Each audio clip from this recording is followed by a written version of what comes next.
Assalamualaikum warahmatullahi wabarakatuh. Halo sobat semua, kembali bersama Mr. DG. Pada kesempatan kali ini kita akan melanjutkan materi yang berikutnya di bab 1 tentang using be atau penggunaan to be. Nah, pada pembahasan kali ini kita akan mempelajari tentang pola ke-16, yaitu be plus adjective. Ya, to be plus kata sifat. Langsung saja kita bahas tentang pola be plus adjective. Baik, di sini ada rumus noun be adjective. Untuk noun sendiri, di sini terletak di depan sebuah kalimat yang menunjukkan sebagai subjek. Misalkan di sini ada kalimat A ball is round. Lihat di sini, a ball is round. Sebuah bola berbentuk bulat. Oke. Kita pecah a ball ini termasuk kata benda tunggal ya. Sehingga to be-nya adalah is. Dan round ini termasuk kata sifat. Kemudian contoh yang B. Balls are round. Ya. Beberapa bola secara umum itu berbentuk bulat. Ya. Oke, di sini balls, bolanya lebih dari satu. Di sini ada to be are, karena menunjukkan subjeknya lebih dari satu. Maka to be-nya are. Dan di sini tetap untuk kata sifatnya round, berbentuk bulat. Kemudian contoh yang C. Ya. Mary is intelligent. Mary is intelligent. Ya. Mary di sini sebagai noun, ya, subjek. Kemudian ada be. To be-nya is karena Mary, ya. Kemudian intelligent sebagai kata sifat. Ya, oke. Kemudian yang contoh D. Mary and Tom. Nah, di sini subjeknya lebih dari satu sehingga kita gunakan to be are. Mary and Tom are intelligent. Mary dan Tom, ya, keduanya orang yang cerdas. Ya, kita lihat di sini. Ya, to be-nya are, intelligent sebagai subjek. Oke, contoh berikutnya di sini yang E. E di sini sebagai pronoun, diantaranya ada I, untuk F ada she, untuk G ada they. Ya, posisi depan seperti biasa sebagai subjek, namun di sini masuk ke dalam pronoun atau kata ganti. Tentunya kata ganti subjek ya. Subject pronoun. Oke, untuk yang kalimat E itu I, to be-nya maka am. Nah, kata sifatnya misalkan hungry. Sehingga menjadi I am hungry. Untuk contoh yang F, she, to be-nya is. Ya, kata sifatnya misalkan young. Dia masih muda. Contoh yang lain yang terakhir di sini ada subject they atau kata ganti pronoun subject, yaitu they, maka to be-nya adalah are. Contoh, kata sifatnya adalah happy. They are happy. Mereka senang atau gembira.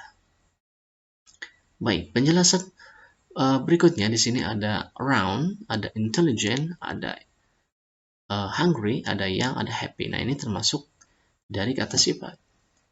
Nah, seringnya kata sifat itu ketika dibuat dalam sebuah kalimat harus menggunakan to be. Ya. Atau sebelum kata sifat biasanya menggunakan to be. Ya. Oke. Nah, secara umum kata sifat itu berfungsi menjelaskan kata benda ini yang di depan ini, subjek ini, ataupun menjelaskan kata ganti. Ya. Di mana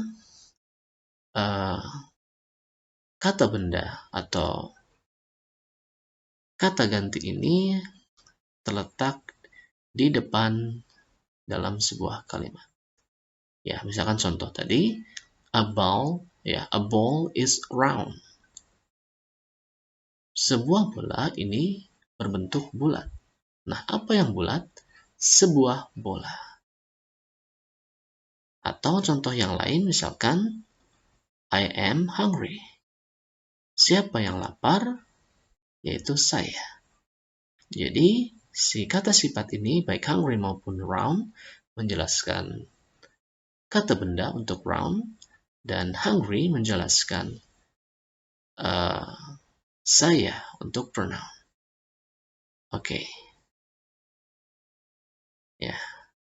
Kemudian di sini ada penjelasan bahwa kata benda atau noun dan juga pronoun yang biasanya muncul di depan atau ada di depan dalam sebuah kalimat itu disebutnya sebagai subjek. Ya, seperti itu. Baik, demikian penjelasan tentang pola to be atau be plus adjective. Selanjutnya kita akan membahas latihan. Nah, dalam latihan ini kita diminta untuk mencari kata sifat terlebih dahulu. Ya, di kalimat pertama terlebih dahulu ada contoh nanti. Kemudian kita diminta untuk melengkapi kalimat yang kedua atau nomor 2 dan seterusnya sampai nomor 11 dengan menggunakan pola to be plus kata sifat. Ya, dengan menggunakan pola to be plus kata sifat yang memiliki makna berlawanan dengan kalimat sebelumnya. Nah, gunakan kata sifat yang ada di kolom ini atau yang ada di atas ini ya. Oke, misalkan untuk contoh nomor 1, I'm not sad. Saya tidak sedih. Berarti lawannya dari kalimat sebelumnya adalah I am happy. Seperti itu ya. Oke, ini contoh kalimat. Baik. Kemudian kita bahas ke nomor berikutnya, yaitu nomor 2.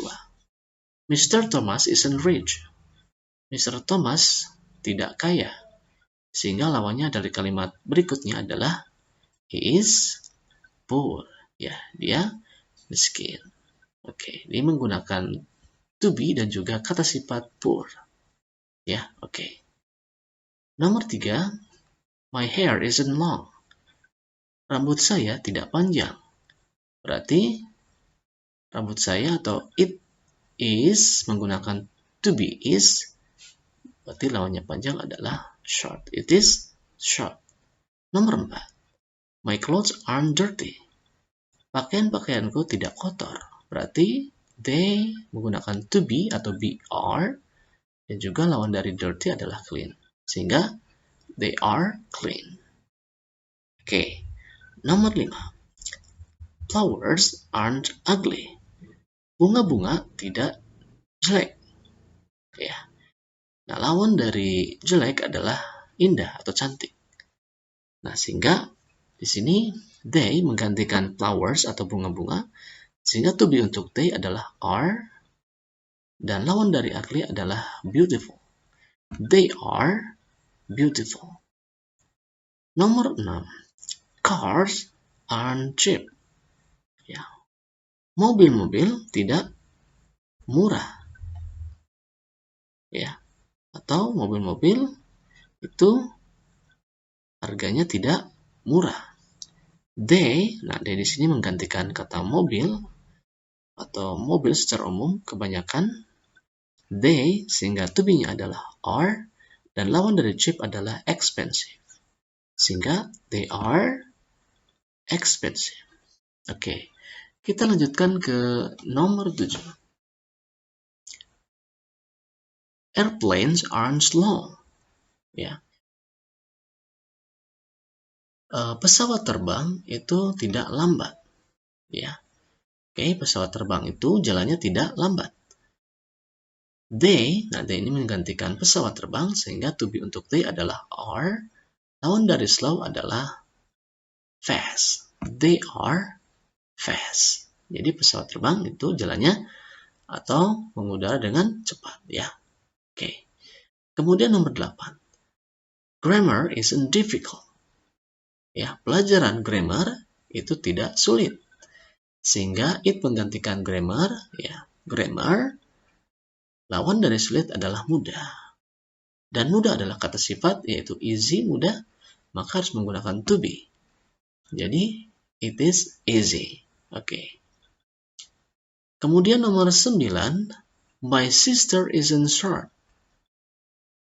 Saudara perempuanku orangnya tidak pendek. Oke, berarti kata ganti untuk my sister adalah she, to be untuk she adalah is, dan lawan dari short adalah tall, tinggi, ya. Sehingga she is tall. Dia tinggi, ya. Oke. Sekarang nomor 10. My grandparents aren't young. Ya, kakek nenekku tidak muda atau tidak lagi muda. They, mereka, ini menggantikan my grandparents. They, to be-nya adalah are. Nah, lawan dari yang adalah old. Oke. They, di sini ada to be are. Dan yang lawan dari yang adalah old. Dan old adalah termasuk adjective atau kata sifat. Sehingga menjadi they are old. Mereka sudah tua. Kemudian nomor yang terakhir, the classroom isn't quiet. Ruang kelas itu tidak sepi. Oke, kemudian it. Nah, it menggantikan kata the classroom. Dan to be untuk it adalah is. Dan lawan dari quiet adalah noisy, berisik atau ramai. Sehingga menjadi kalimatnya it is noisy. Noisy adalah kata sifat dan kata sifat harus menggunakan to be. Dan to be-nya adalah is karena subjeknya it. Sehingga it is noisy. Oke, mudah bukan? Jadi, dari kalimat pertama tadi, semuanya menggunakan to be karena ada kata sifat di depannya. Ya. Dan, sekali lagi, bahwa fungsi dari kata sifat tadi menjelaskan kata benda ataupun kata ganti yang ada di depan atau di awal sebuah kalimat yang disebut sebagai subjek. Ya, oke. Baik, mungkin hanya itu penjelasan dari saya. Mohon maaf atas segala kekurangan. Saya tutup. Wassalamualaikum warahmatullahi wabarakatuh.